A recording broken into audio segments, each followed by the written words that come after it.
We look at ourselves as a platform to foster sustainability as a way of life. It's also about fostering social innovation, fostering social entrepreneurship. In the long run, what really matters is this informal kind of mentorship. So the way to identify social needs is actually to spend a lot of time in the field. One of the ways in which social innovation is driven is informally. Every activity has to be socially relevant. My name is P. Mukundan.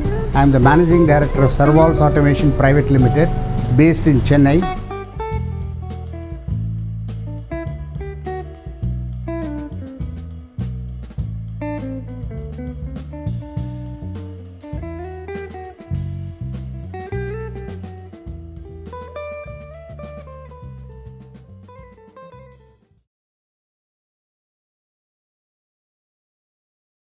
Fortunately, we were in touch with Avishkar Micro Venture Capital people who are also involved with Rural Innovation Foundation.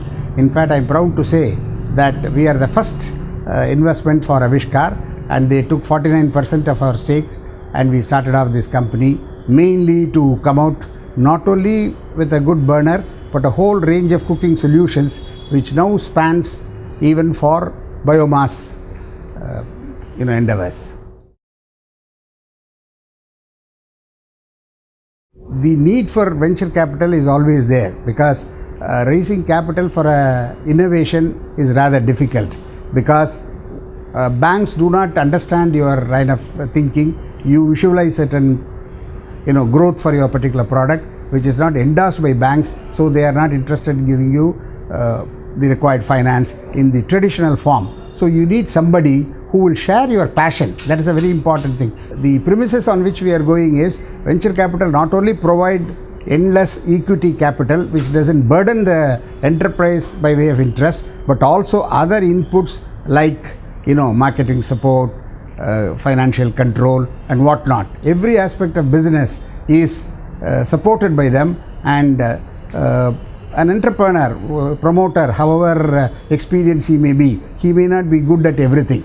So that is the beauty of that. People who want to really go big, corporate, are the right people to choose venture capital as their vehicle to grow, but the product must also be amenable to that.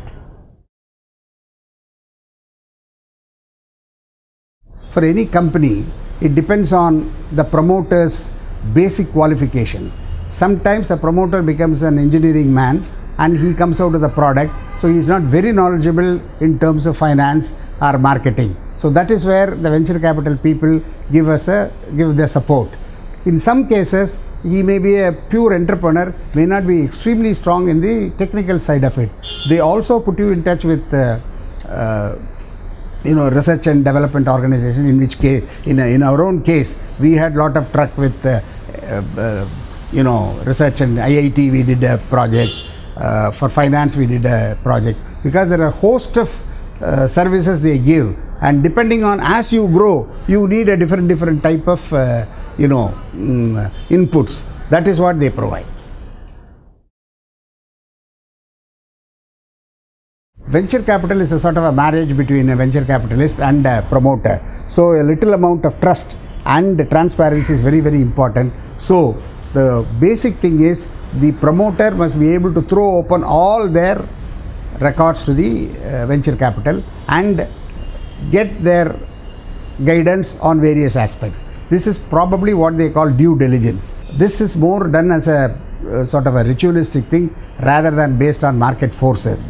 The promoter must give enough inputs to the customer so that a proper decision is taken on the growth of the organization. After all, the output, the company, is the partnership of both the promoter as well as the venture capital. So both their stakes are involved in this. First of all, I would say the promoter must take a select a social welfare fund which has the same passion as these people have, because sharing of the passion is the most important thing in the growth of ultimately the company. If the promoter has certain passion and which is not matched or supported by the venture capital, it is going to be tug of war. So that must be avoided. And moreover, complete transparency, because what really happens is, after all, indirectly they become the co-owners of this company, and for a short while, and their idea, apart from the fact that they have to contribute, also they have to get a good returns. The promoter must promote it, facilitate it. From the venture capital people, they should not behave in such a way that will frustrate the promoter in such a way that the passion for continuing the business stops. It always happens that when there is a more pressure, people buckle. After all, promoters are also people, and they buckle if a lot of other pressure which is other than their passion exists.